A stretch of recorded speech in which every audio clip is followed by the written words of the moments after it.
प्रारब्ध के सभी दर्शकों को मेरा नमस्कार। मेरा नाम है संदीप आर के सिंह और आज हमारे साथ श्री पुष्कर अवस्थी जी। पुष्कर दा, राम राम, स्वागत। राम राम भैया, राम राम। पुष्कर जी, क्या आप ये उम्मीद कर सकते हैं कि जिम खाना क्लब में आप जा रहे हैं, आप भले शानदार मेंबर हैं, सब कुछ है, जो भी एक लेगेसी है किसी की, और ठीक है, उनके पुत्र हों या वो रिटायर्ड ब्यूरोक्रेट्स हों या रिटायर्ड डिफेंस में के हों या इवन उद्योगपति हों या राहुल जी की तरह नेता हों, जिमखाना में क्या आप सर राम राम का संबोधन या उद्बोधन जो है, उम्मीद कर सकते हैं कि ऐसा हुआ होता या होता रहा होगा, या किस नजर से देखा जाता होगा राम राम के संबोधन को? कहानियां बहुत निकली हैं, बस एक छोटा सा सवाल से फिर बाकी आज के दर्शकों हम जिमखाना पर विस्तृत बातचीत करेंगे। जी पुष्कर जी। देखिए, जिमखाना का ऑरा ऐसा है कि जब राम राम बोलते भी आ रहे हैं ना, तो ये घुसेंगे आप तो आपका राम राम सत्य हो जाएगा।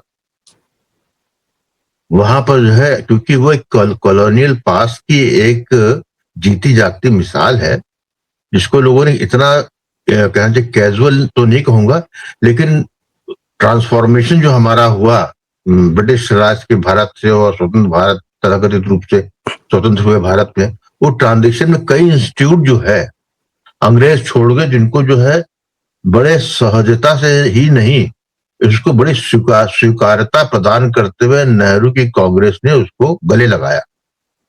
और फिर जो जो तंत्र शासन व्यवस्था जो थी ब्रिटिश राज की, जो तंत्र था वही तंत्र जो स्वतंत्रता के बाद भी रहा, उसी को और मजबूत किया गया, उसको जो और भारत में ना बना के, भारतीयता का पुट न डालते हुए वो व्यक्ति विशेष हो गया या पार्टी राजनीतिक दल द्वारा हो गया, एक विचारधारा के रूप में हो गया, लेफ्ट सेंट्रलिस्ट हो गया। अब ये वो जगह है जहां पर जो देश को चलाते हैं, मेरा देश चलाने में अर्थ है केवल शासन तंत्र ही नहीं है, उसमें वो उद्योगपति, वो मीडिया हाउस के बैरन, वो पुराने अमीर घराने जिनका आता पता कुछ नहीं है, वो सब बैठ के, और साथ में जो है ऐसे लोग जो कि बाहर तो आपको कुर्ते पजामे में झोला डालते हुए आपको क्रांति की बात करते देखेंगे, वो भी वहां जाके उसी ड्रेस में वहां आएंगे और 5-5 हजार के पैक स्कॉच और सिंगल माल्ट पी के जो है भारत में गरीबी हटाओ का नारा। ये एक बड़ा विचित्र बात है और बड़ा विरोधाभास है, लेकिन सबका वो संगम है। और वहां पर जब संगम होता है तो ये वो जगह होती है जहां पर वामपंथ, राष्ट्रवाद या कोई विचारधारा, उसका कोई अर्थ नहीं रहता है, अर्थ नहीं रह जाता।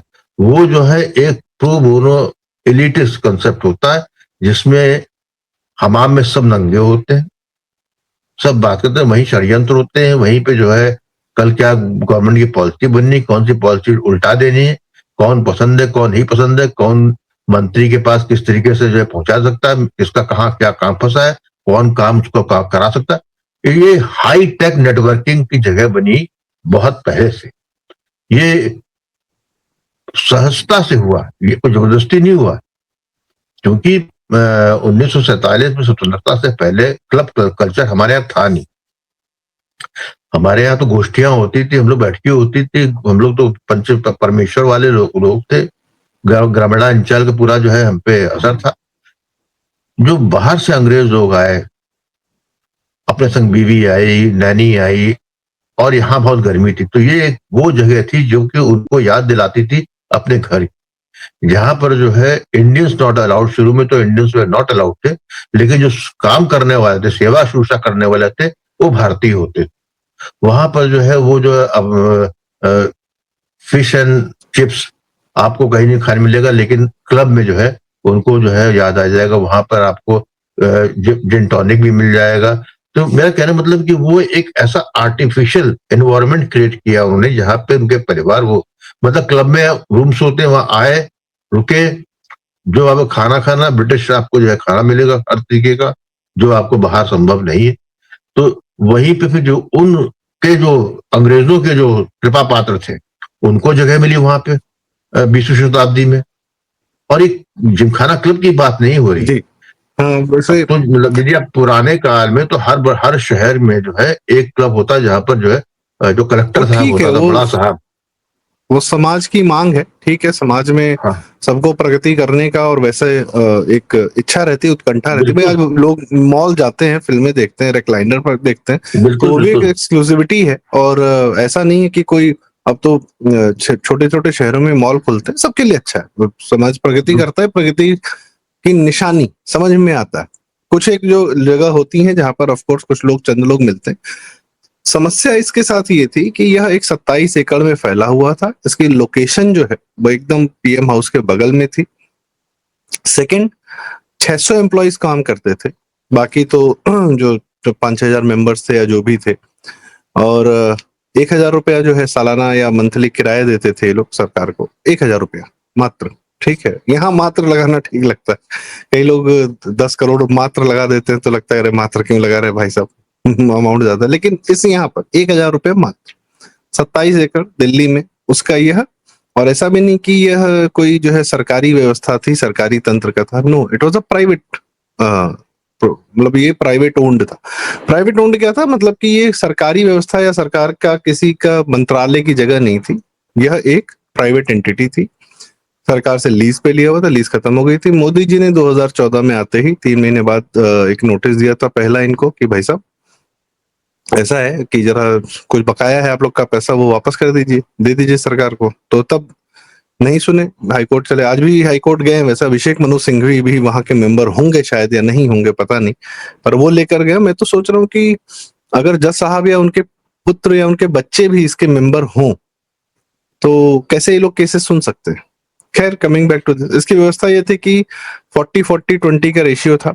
40% जो है ब्यूरोक्रेट्स का हिस्सा है मेंबरशिप में, 40% रिटायर्ड हमारे आर्मी पर्सनल्स का है, और 20% उद्योगपतियों का है। पर मैटर क्या है कि इनके बच्चे भी मेंबर बन सकते हैं और उसी कोटा में बन सकते हैं, अगर डिस्पाइट दैट कि बच्चा डिफेंस में है या नहीं है, या ब्यूरोक्रेसी में है या नहीं है, या उद्योगपति का, तो खैर ठीक है, कोई दिक्कत नहीं। तो ये सिर्फ कहने को डिफेंस और रिटायर्ड ब्यूरोक्रेट्स के लिए है। उनके बच्चे भाई अगर 47 है तो उनकी जो चौथी पीढ़ी चल रही होगी इस समय, वह भी मेंबर होंगे। और वो डिफेंस में है या नहीं है, एक्स ब्यूरोक्रेट है कि नहीं पता नहीं। तो who are exactly the members, उसकी लिस्ट निकालें और देखें कि इस समय करंट में कौन किस सेगमेंट में है, क्या ब्यूरोक्रेट्स हैं या खाली एक अलग से बढ़िया, जैसे कोलेजियम बना है हमारे सुप्रीम कोर्ट का, वैसा एक क्लब इन्होंने बना लिया है। दूसरी मेन बात यह है कि आप जो, इसीलिए मैंने इस चर्चा की शुरुआत में पूछा कि क्या राम राम नाम का उद्बोधन वहां पर आप उम्मीद कर सकते हैं कि वहां होता। और आपने बड़ी सही बात की कि जो राम राम कहता वो, उसका नाम नाम सत्य हो जाता। बात यह है कि आप जब, जैसा आपने कहा कि समर्थशाली हैं, कोई गलत बात नहीं है, होना चाहिए, बिल्कुल होना चाहिए। भाई सामर्थ्य, भारत समर्थशाली बनने के लिए तो तैयार है, और खाली देश थोड़ी बन जाएगा अचानक से, यही लोग होंगे जो बनेंगे, दुनिया में जाएंगे, भारत को लेकर जाएंगे। पर आप जब ऐसे एक्सक्लूसिव माहौल में रहते हैं और आपके पास इतनी ताकत होती है, क्षमताएं होती हैं, आप देश की व्यवस्था को चलाने की प्रक्रिया में रहते हैं, वहां पॉलिसीज डिसाइड करते हैं, काम करते हैं, कराते हैं, तो क्या वो भारत की कीमत पर आप करेंगे या भारत के लिए करेंगे? तो यहाँ बात, बस समस्या यहाँ पर है। समस्या ये है कि समस्या। मैं आपसे बस ये जानना चाह रहा था कि भारत के अंदर, दिल्ली के अंदर रहकर, देश की राजधानी में रहकर, राजधानी के सत्ता के गलियारों में घूम फिर कर जो भी करके आपके बच्चों भी वही पढ़ाई लिखाई कर रहे हैं जो भी है, तो क्या बाहर के जो अंग्रेज के साथ अंग्रेज करते थे कि अपने कुछ ब्राउन अंग्रेज उन्होंने बना दिए थे, उनके माध्यम से भारत पर लूटा, कमिश्नर हो गए, कलेक्टर हो गए, इत्यादि हो गए, आईसीएस हो गए, जो भी हुआ उन्होंने लूटा, सबने पूरा सहयोग किया अंग्रेजों का। आज तो अंग्रेज नहीं है, तो फिर किन विदेशी शक्तियों के लिए आप भारत में रहकर, भारत की कीमत पर आपका जो व्यवहार है उसमें भारतीयता नहीं? आपको क्या लगता है पुष्कर दा, होनी चाहिए थी, नहीं होनी भाई चाहिए? देखो, ऐसा है कि जो पूरी डिस्कशन चल रहा है उसका बेस ये है कि सरकार की जमीन है, भारत सरकार जो है सार्वजनिक हिताय के लिए अपनी जमीन देती है। ये क्लब जो है सार्वजनिक हिताय का नहीं, ये जो है चूजन फ्यू का है, पहली बात। दूसरी बात, ये जो है आपका कॉलोनियल माइंडसेट जो आपका 47 से चला आ रहा है उसको रिप्रेजेंट करता है, वो भी दिल्ली में। मैंने जैसे कहा कि इस तरह के क्लब हर शहर में होंगे, लेकिन जब तक आप जो है उसको उसको अपने जो राजधानी है वहां से उसको जो नहीं हटा करते हैं, तक आप अपनी जो है डीकोलोनाइजेशन जो है नहीं कर सकते हैं। ये जो आपके उपनिवेशवादिता की मानसिकता में काम करने और उस व्यवहार और आचार में रहने का जो आपका है सिलसिला, और यदि वो रहेगा तो भारतीयता का पुट जो है सवाल ही पैदा नहीं होता। हम्म,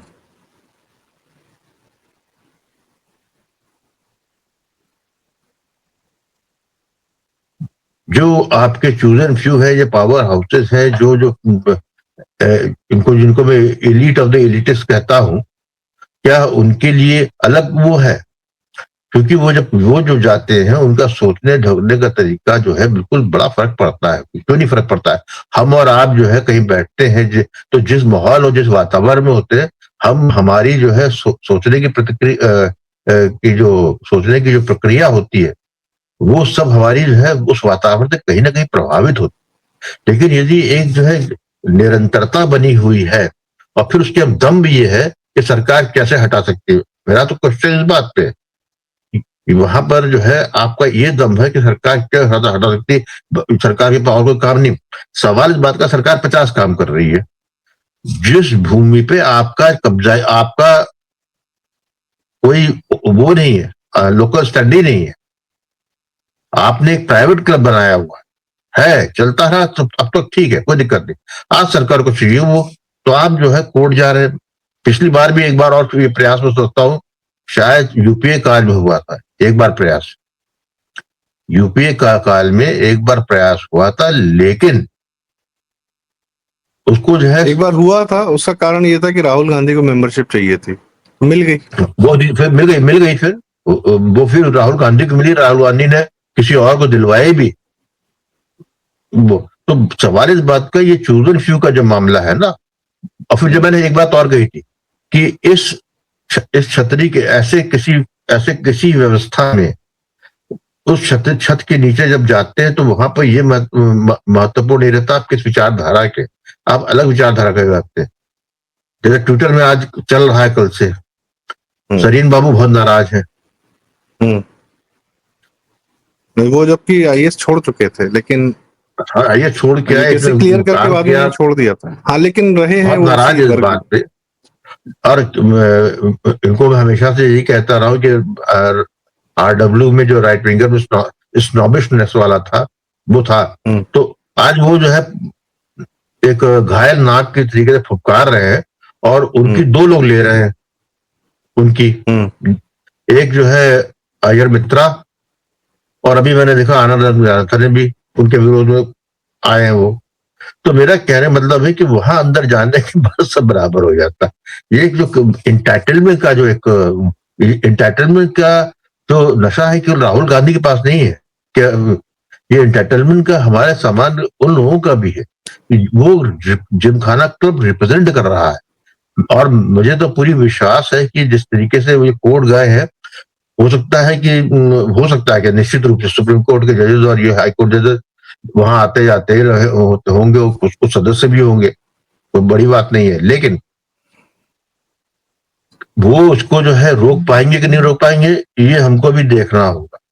लेकिन फिर जो मेरा दृष्टिकोण है कि इस जिमखाना क्लब के माध्यम से प्रधानमंत्री नरेंद्र मोदी की सरकार भारत की जनता से कुछ कह रही है कि तुम्हें अंग्रेजों के बनाए हुए सिस्टम में तुम क्यों जीना चाहते हो? तुम भारत अपना करो, अपना बनाओ। ये जो 4-5 हजार मेंबर है, बड़े सब प्रभावशाली है, पैसे वाले, सब कुछ है। अरे भाई, अब गुड़गांव कहीं पे जो है 5-10 एकड़ की जमीन लीजिए और बना करिए, वहां टेबल टेनिस साले को पोलो खेलिए। हाउ डज मैटर भाई? नोएडा में नोएडा गोल्फ क्लब है ना, प्राइवेट है, लेकिन जमीन उनकी खरीदी हुई है सर। खरीदी क्लब बनाया, खरीद लिया उन्होंने। लखनऊ में जो अंसल्स ने लखनऊ में जो अंसल्स में बनाया हुआ है वो प्राइवेट लैंड है, बिल्कुल है। तो आप जो है सिर्फ इसीलिए, क्योंकि पहले तो जिमखाना क्लब ही एक वो क्लब होते थे जहां टेनिस कोर्ट होते थे। अंग्रेजों को लॉन टेनिस खेलने का शौक था, और लॉन टेनिस जानते हो कि जो है हर क्लब में बिलियर्ड्स और लॉन टेनिस दो चीज प्रभुत्व होती थी। बाकी ताश खेलना और दारूबाजी तो अलग बात होती है, लेकिन वो जो है खेल के हिसाब से था, वो मेंटेन करते थे। डेविस कप होते थे जिमखाना क्लब, मैंने देखा है लखनऊ में डेविस कप इन 70s। विजय अमृतराज को मैंने पहली बार वहां खेलते हुए देखा। तो मेरा कहता वो होता था, लेकिन उसको जस्टिफाई आप नहीं कर सकते हैं। यदि वो आपको सरकारी जमीन पे आपका है और सरकार को अब जरूरत है, तो जो है आप उसको, एक चीज, एक मिनट, जब सरकार को ये हक है कि किसी रोड या कोई सार्वजनिक कार्य करने के लिए वो जो है खेत ले लेता है, ट्रांसफार्मर लगाने के वो जो हाई टेंशन वायर जानने के लिए जो टावर लगते हैं उसके लिए उन जमीनों का अधिग्रहण कर लेता है। पहले तो बहुत खराब स्थिति थी, जो कंपनसेशन थे, तब तो कंपनसेशन बहुत ज्यादा है, कई गुना है। तो लेकिन ये कंपनसेशन आपको भी तो सरकार का अधिग्रहण करने का पूरा हक है। किसान को पैसा मिल जाता है इसलिए क्योंकि उसकी जमीन उसकी होती है। ये जो एलीट है, ये मुफ्ती हजार दिले बेरहम वाला मामला है इनका। आपको मालूम है कोविड काल में जब दारू बनती तो जिमखाना क्लब में दारू चलती थी, वहां बंदी नहीं थी। जिमखाना क्लब में आज भी बंदी के पीरियड में जो है वहां पर वह एक उनका अलग सिस्टम है। तो समझ ली कितना रसूखदार वो क्लब रहा है। एक बात कोविड और काल में भी जो है, जब फर्ज बंद था तो जिमखाना क्लब दिल्ली में शराब चलती थी। तो पार्षद रहे होंगे, वो भी अधिकारी वर्ग था, वो निकलते होंगे कि भाई अब जान रहे बैठे घर में, कौन बैठा रहेगा इतना।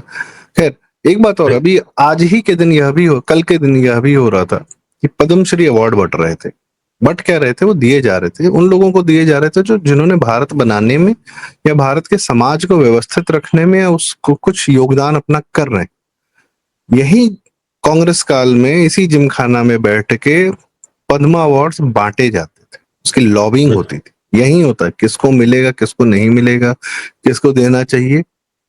आज वो पद्मा अवार्ड्स वहां जिस एलिटनेस दिल्ली की एंटाइटल्ड प्रॉपर्टी से निकलकर, एंटाइटल लोगों के हाथों से निकलकर आम समाज में जा चुके हैं। पिछले 12 साल में आप अगर पद्मा अवार्ड्स की लिस्ट देखेंगे और उनके किए हुए कामों को देखेंगे तो एक एक आदमी का जीवन इतना मोटिवेशनल है, जितना ये आपके दिल्ली के जो 5000 मेंबर हैं जिमखाना वाले, इनके जीवन के, इनके खानदान में एक आदमी आपको नहीं मिलेगा जो कोई इस जीवन में कुछ ऐसा कार्य किया जिससे आपको मोटिवेशन आ सके। बनिस्बत की एक पद पा गए थे पिताजी दादाजी कभी एक एग्जाम पास करके। समस्या बस यही है कि जब इतना रसूख, इतना मैं पैसे की बात नहीं कर रहा हूं, पावर, जो नेटवर्क, ये भारत के लिए क्यों नहीं था? इसका उपयोग कोई निकल के ये कहे कि ये मेंबर्स हैं, ये सब बहुत ही ज्यादा इन लोगों ने भारत के लिए योगदान किया है और इस आधार पे हम एक केस लड़ते हैं कि हम यहाँ बैठ के भारत की बेहतर बनाने के लिए हम यहाँ पर विचार मंथन करते हैं, कुछ भी करते हैं, काम करते हैं, नहीं करते कुछ भी। आदमी निकल के यह बता दे कि ये 5000 10,000 जो भी मेंबर्स हैं या पहले के जो रहे हैं उनका यह योगदान है। ब्यूरोक्रेसी, अगर आप भाई ऑफ कोर्स आर्मी पर्सनल्स हैं, उनका योगदान है। ब्यूरोक्रेसी जो है, आप चूंकि उस पद पे हैं इसलिए आपको अधिकार मिला हुआ है। आप बिना पद के आपने क्या किया? आपने अपने नेटवर्क से क्या किया, क्या क्या किया? अब वो हमसे पूछा जाएगा कि भाई तुम कैसे जान सकते हो कि पिछले 50 साल से कुछ हुआ ही नहीं होगा क्या भारत के लिए, ऐसे ही चल रहा है क्या? तो जो हो रहा था ना वो दिख रहा था सोनिया काल में।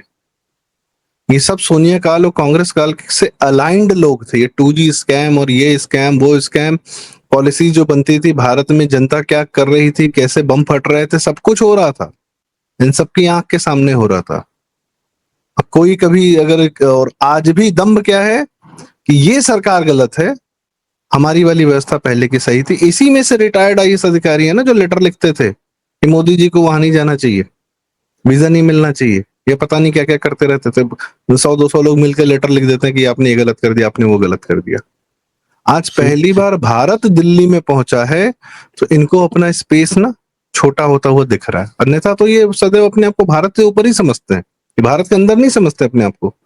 ये वो पेपर वेट है जिन्होंने भारत नाम के कागज को दबा रखा है और दिल पे बैठे हुए हैं। हम तय भाई करेंगे कि क्या होगा क्या नहीं होगा। इलेक्ट्रिफिकेशन हो गया पूरे रेलवे नेटवर्क का, कितनी सारी नई ट्रेनें आ रही हैं, लोग इन्वेंट कर रहे हैं बैठ के, यही भारत के लोग कर रहे हैं। लखनऊ के एक लखनऊ में तो सुधांशु मणि जी, उन्होंने ये ट्रेन 18 बनाई जो आज की डेट में वंदे भारत है। इस प्रकार के कार इनोवेशंस हो रहे थे कि नहीं हो रहे थे? साइंटिस्टों का तो मैंने क्लब नहीं देखा है कोई, अगर हो तो बता दीजिए भाई साहब कि भाभा एटॉमिक रिसर्च सेंटर के एक साइंटिस्ट के लिए आपने दिल्ली में क्लब बनाया होता कि हाँ साइंटिस्ट आएंगे, साइंटिस्ट बात करेंगे, सब कुछ करेंगे, भारत के लिए रिसर्च एंड डेवलपमेंट करेंगे, क्या करेंगे क्या नहीं करेंगे।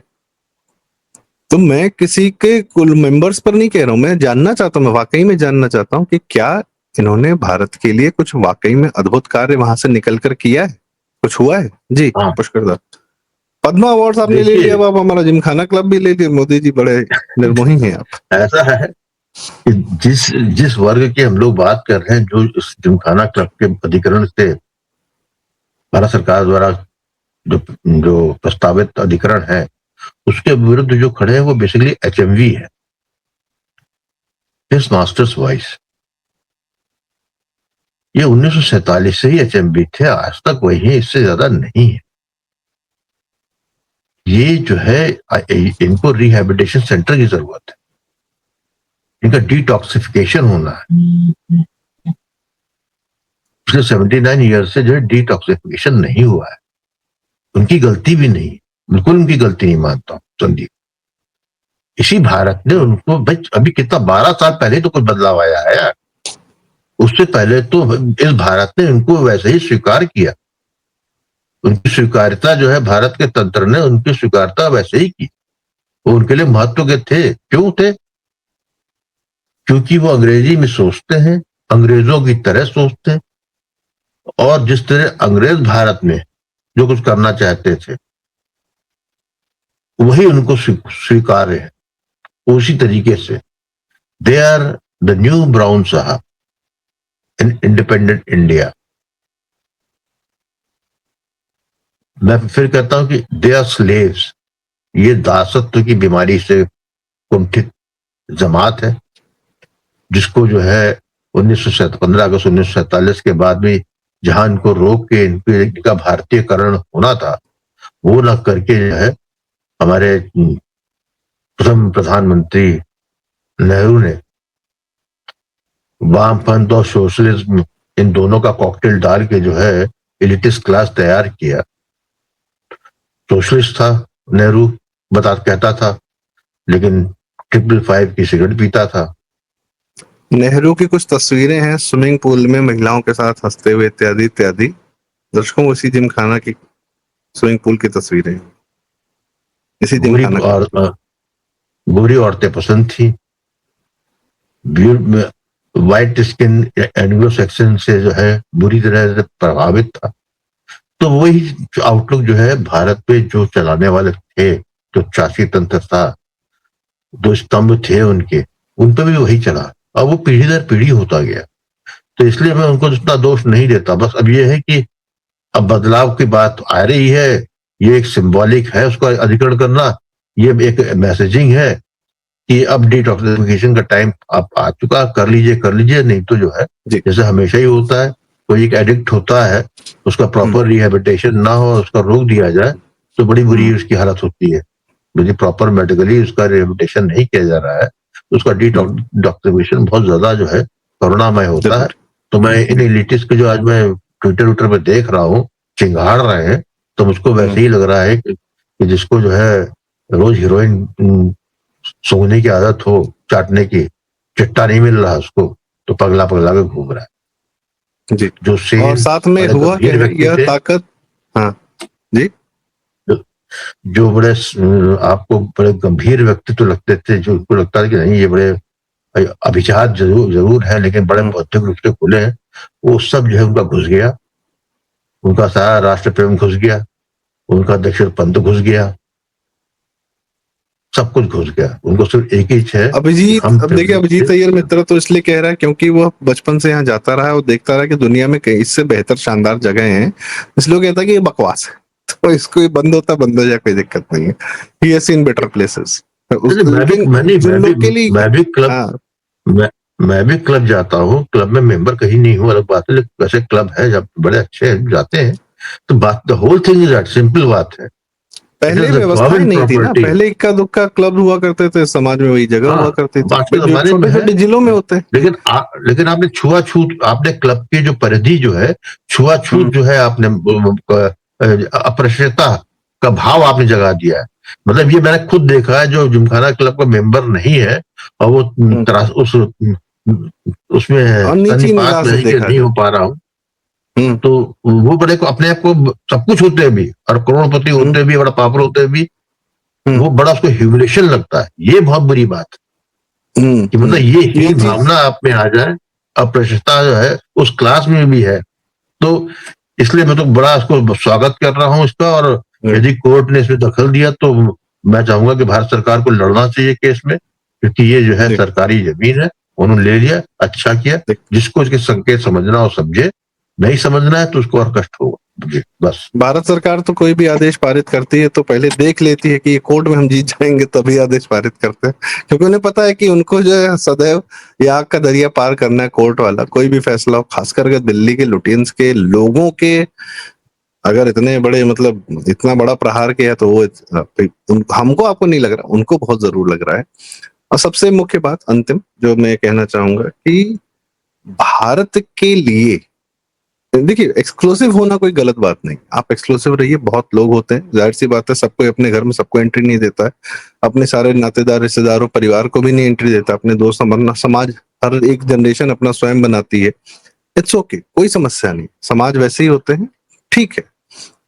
पर जिन पर भार था भारत को बेहतर बनाने का, वो भारत पर भार हो गए, और उसी को नोचने का अगर कार्यक्रम उसी जगह से बैठकर आप कर रहे हैं तो यह उचित तो कतई नहीं माना जाएगा। और दिल्ली से यह जो आप सबसे मेन बात आप पुष्कर जी कह रहे हैं कि अभिजात्यता का, भारत पर अधिकार का जो भाव है कि नेता तो आएंगे जाएंगे, और एक बार लालू ने भी दिया था इनको नोटिस, खैर लेकिन कुछ हुआ नहीं, लालू भी आए गए चले गए, और कुछ इस तरीके की बात थी। लेकिन पॉइंटर्स की वही अभिजात्यता वाली बात, वह जो है भारत पर भार नहीं हो सकती। आप अभिजात्य वर्ग के हैं, अच्छी बात है, और सबसे बड़ी बात है कि ये मोदी जी को इस बार, अब टाइमिंग की लोग पूछ रहे हैं कि यार 12 साल बाद कैसे याद आ गई। बंगाल की हिंदू जनता ने ऊर्जा दी है मोदी जी को, मोदी जी तो गए ही थे हिंदू जनता को ऊर्जा देने, पर जो सेलिब्रेशन है of being a Hindu, just being saved, क्योंकि इसी बंगाल का अभिजात्य वर्ग ने ये दिल्ली में, मतलब बंगाल के अभिजात्य की तो बात ही अलग होती है ना, तो वह भी ध्वस्त हुआ है। जब वह ध्वस्त हुआ है बंगाल में, जो भद्र लोग, जो बार बार कंपेयर किया जा रहा है कि दिल्ली के भद्र लोगों का ये इलाका था, ये जगह थी, तो जब बंगाल में ध्वस्त हो गए तो फिर दिल्ली में भी होना आवश्यक ही था। तो यह कारण है कि हिंदू जनता अब सेलिब्रेट स्वयं को कर रही है, और उसको देख के जिसको चिढ़ मचे वो फिर क्लब के बाहर रहे, या क्लब ही उसके हाथ से निकाल लीजिए।